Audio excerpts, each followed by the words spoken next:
morning everyone. I just did my morning meditation and I got changed out, and I thought I would have a little bit of a chat with you guys while I get ready for the workday.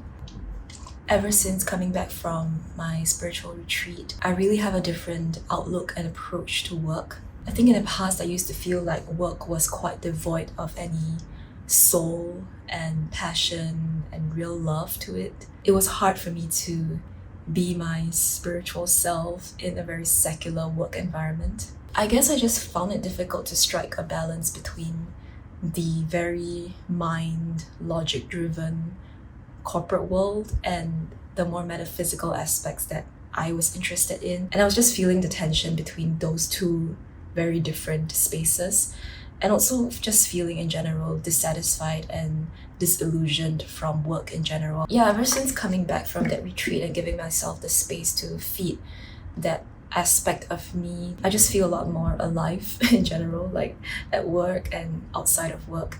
And I don't feel this intense need to fill some kind of hole in me. I feel that ultimately it is my responsibility to take my full spiritual self to work, and that doesn't mean that I have to impose my values and ideals on other people.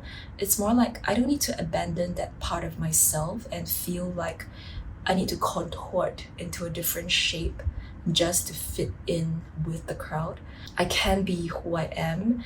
I don't have to be liked by everyone. And just giving myself more space and grace to hold the fullness of my being without struggling or changing myself or imposing anything on other people has been actually more liberating for me. I think for me, being my spiritual self at work just means being connected to myself and not in any way abandoning any aspect of me. It doesn't all have to be expressed outwardly, but it needs to be held internally in my body and in my space such that I feel fully present and fully alive to my own experience of work and life. I'm actually headed out to work today. I am going out to have coffee with a colleague in the morning, and then I'm actually gonna work at a cafe.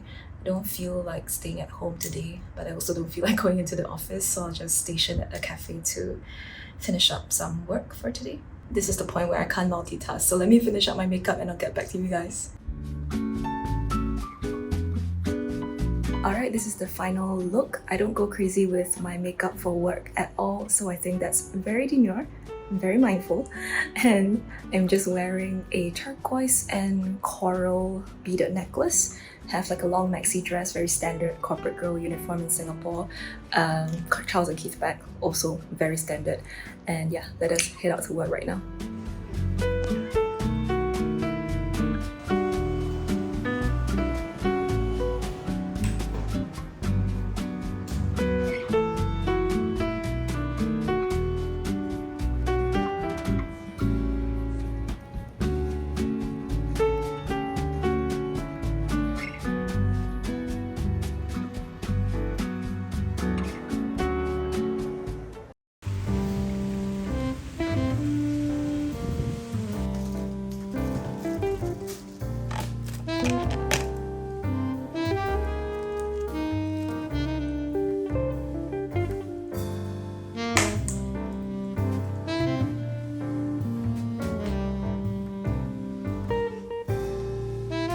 If I like this camera angle, but I've been trying to fix this camera for way too fucking long, so I'm just gonna go with it. I think I ended the vlog yesterday with the meetings I had outside, and I later on had a pretty chaotic day, so I didn't continue filming. And this morning, I guess the chaos kind of continued on, and I was dealing with it in the morning, and finally we are having a little bit of peace and quiet, so I'm having my lunch here. It's raining super heavy outside for like no reason. Like just suddenly was like a huge downpour, so I thought I would have some comfort food, and this is like suan la fen, which is sour and spicy noodles. I think it's perfect for this weather, and I also have like my ice Milo with me. I can't live without this guy. Something I've been reflecting on recently is how much pressure I have put on myself, especially throughout my 20s, to find my purpose and to do what I love for a living. It's not an unattainable vision by any means at all. And that was why I felt really frustrated when I couldn't seem to get this purpose thing figured out. If you spend enough time in the spiritual or personal development communities, you would easily come across a lot of content kind of questioning the value of the corporate 9 to 5 experience, given that there are a lot of things that makes this life kind of more draining rather than life-giving. And I too wanted to escape the rat race and be able to do what I love for a living. So for the longest time, I would tie my purpose to money. It took me a while to realize that I had two things I was trying to figure out and two things that I was not very good at figuring out because I was very lost coming out of school, going into work. I truly had no idea what I was interested in doing at all. So I was kind of starting from scratch for the purpose piece. And for the money bit, I was also really lost because I didn't grow up in an environment where I was exposed to a lot of financial education. So I was completely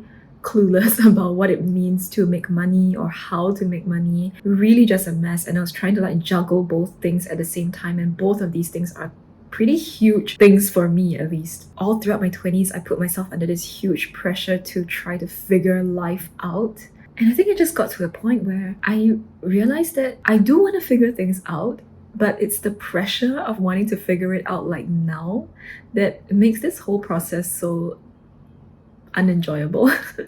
Like I want to, I guess, go along my journey, still enjoying life and still enjoying the journey, and at the same time not losing sight of the vision that I have, which is to do what I love and do what I love for a living. At this point in my journey, I think I've also like learned how to surrender to the unknown because nobody can really tell you the outcome of any new thing or new venture you're going into, be that a new business or a new project or a new relationship, anything. And by just being in the now time and not trying to figure everything out in the future so much, I kind of feel like I've become more productive as well because I'm not worrying so much about the future. Like I can just do things in this moment and follow my guidance in this moment and be really, really at peace with it. Like sometimes I would judge the things that I do because I feel like it's not good enough for the vision of myself that I have, but I'm not there yet and I'm gonna get there.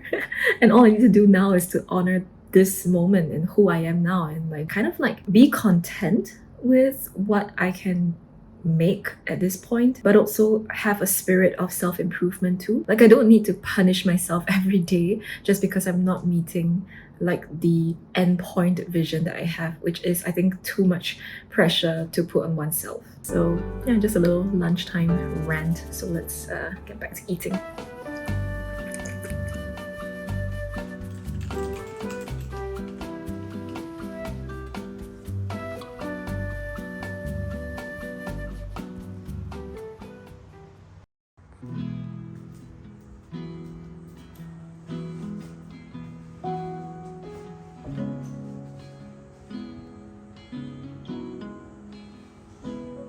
We find ourselves starting from scratch, brick by brick.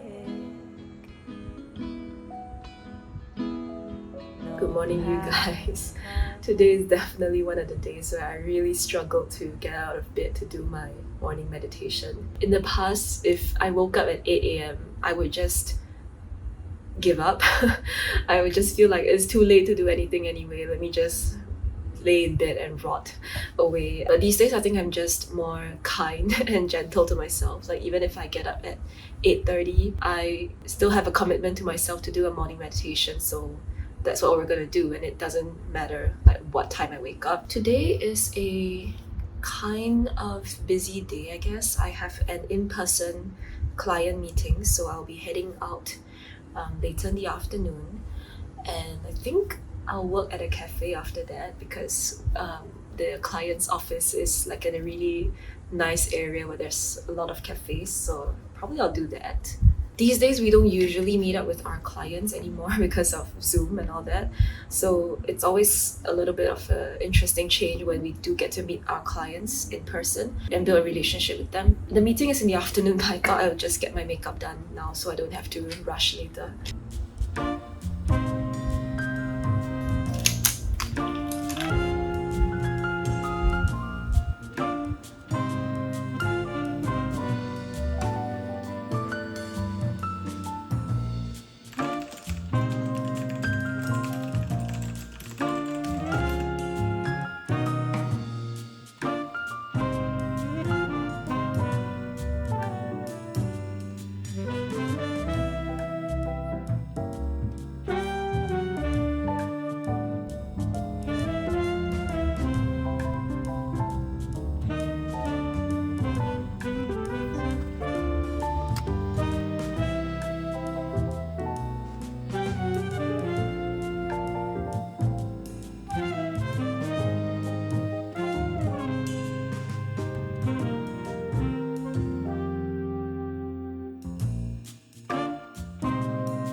Starting on this new book, I think it's pretty much a cult classic at this point, and I'm excited to see what I learn from this book here.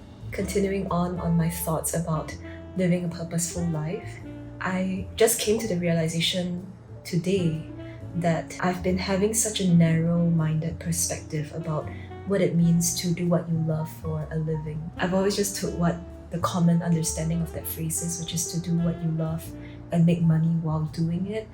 When you're chasing after any goal, there will be ups and downs to it. When I'm not yet doing what I love for a living or making money doing what I love, I can constantly feel like I'm a failure, like I'm always not there yet, not there yet, not there yet, and therefore not doing what I love for a living and not living up to my vision. But living isn't just about material living. Living is also about the physical living, emotional, mental, and spiritual living as well. I've realized that in my pursuit of my physical and material living, I've really neglected a lot of other aspects of myself, like my emotional needs or even what my body needs in terms of health and self-care. And that's not to say that material goals are more or less important than any other thing in life, but it's a goal and it's worth pursuing in and of itself. However, having a material fulfillment doesn't equate to physical, emotional, mental, or spiritual fulfillment, or any other kinds of fulfillment. And on my journey towards material fulfillment, I don't have to let go of the other buckets of fulfillment, and I can already fulfill this vision of doing what I love for a living, for instance, by investing time in doing things that I love for a living. Sometimes I fall into this cycle of guilt where if I'm doing something else other than work, I feel that I'm shortchanging my goals in some way. And I think that way of living has just been such a limited perspective, and it has literally limited how much fulfillment I can get from this very moment in time in my life. It's also kind of like what people always talk about, as above, so below, as within, so without. If I keep focusing on the things that I don't have, I put a greater distance between me and my goals. But I already do have the ability to do what I love for a living. I can already invest really just a simple 5 to 10 minutes doing things that I love, like reading or going to the gym or spending time with friends. And those things contribute to my bigger vision of doing what I love for a living. And it's also because I am vlogging right now, and I just realized that I really do enjoy vlogging. And it's not about how many people are watching or what is the future of the channel, but really just enjoying this present moment makes me feel like I am doing what I love, and that's enough. And I can be satisfied and grateful for the present moment, whilst also holding space for my growth and expansion. Like, those two things can exist at the same time, and I don't always have to feel like I need to chase after the next goal and not even give myself the time to enjoy the present level of success that I have. So yeah, these are just, I guess, some late night thoughts that are coming through. And yeah, I guess this concludes the vlog. Thank you so very much for watching. Thank you for being here and being you.